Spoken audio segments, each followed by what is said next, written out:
Good day, class. So the topic that we will discuss today is all about the quadrilaterals. So again, I am your teacher, Kyla, in this subject. First, let us know what is quadrilateral. So a quadrilateral is a polygon that has exactly 4 sides. So it only has exactly 4 sides, okay? The sum of the interior angles of a quadrilateral is always 360 degrees. Take note of that.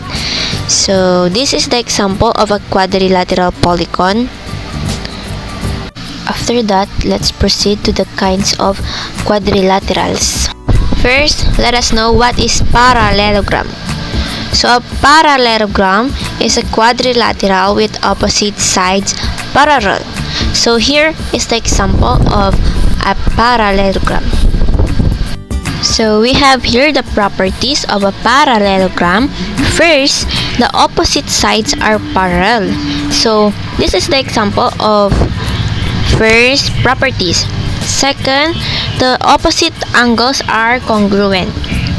So this is the example of a second properties. Third, the opposite sides are congruent. So this is the example of a third properties. Fourth, the consecutive angles are supplementary. So this is the example of fourth properties.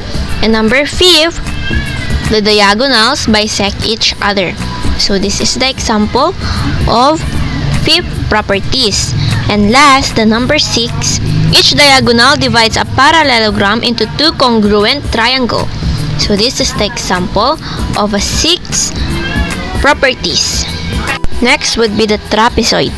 So what is trapezoid? A trapezoid, also known as a trapezium, is a flat closed shape having 4 straight sides with 1 pair of a parallel side. The parallel sides of a trapezium are known as the bases, and its non-parallel sides are called legs. So this is the example of a trapezoid. We have here the properties of a trapezoid for isosceles. So number 1 properties, each pair of base angle are congruent. If a quadrilateral is an isosceles trapezoid, then each pair of base angles are congruent. If a trapezoid has 1 pair of congruent base angles, then the trapezoid is isosceles. A trapezoid is isosceles if and only if it is diagonal are congruent. So this is the example of number 1 property. Next property are diagonals are congruent. So the diagonals of an isosceles trapezoid are also congruent, but they do not bisect each other. So this is the example of second properties. Next, what is rhombus? So a rhombus is a parallelogram with 4 equal sides and opposite equal angles. A rhombus can be a square, or if it has 2 acute angles and 2 obtuse angles, it takes the shape of a diamond. So this is the example of a rhombus. We have here the properties of a rhombus. So in property number 1, properties inherited from parallelogram. Opposite sides are equal. The diagonals bisect each one another. And third is opposite angles are equal. So here is the example of property number 1. Next property is it has 4 equal sides. So this is the example of property number 2. Third property is its diagonals are perpendicular. So if a parallelogram is a rhombus, then its diagonal are perpendicular. If a parallelogram is a rhombus, then each diagonal bisects a pair of opposite angles. If the diagonals of a parallelogram are perpendicular, then the parallelogram is a rhombus. So this is the example of property number 3.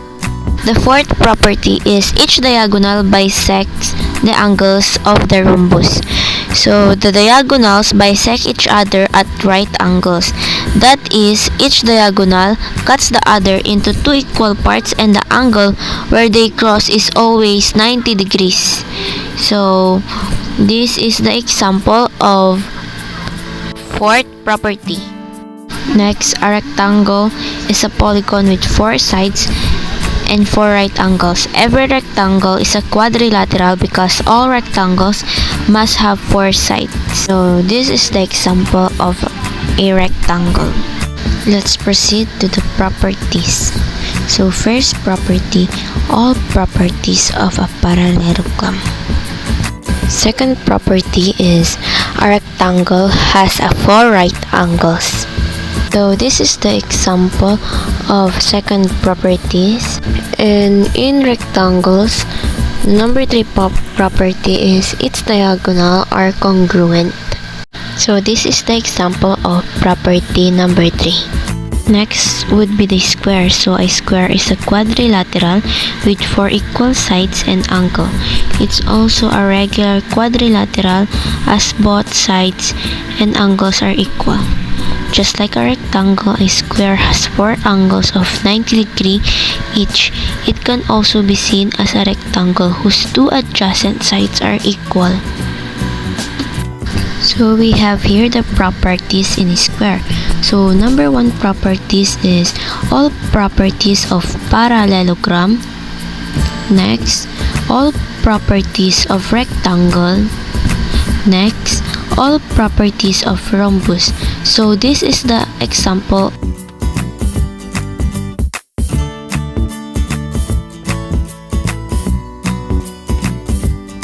So we have here the relationship among quadrilaterals. So we have here the parallelogram and the trapezoid. So in parallelogram, we have two pairs, and in trapezoids, we have one pair. So under the parallelogram, we have the rhombus and the rectangle. And under the rectangle and the rhombus, we have the square. So that ends our lesson for today. See you next class. Bye!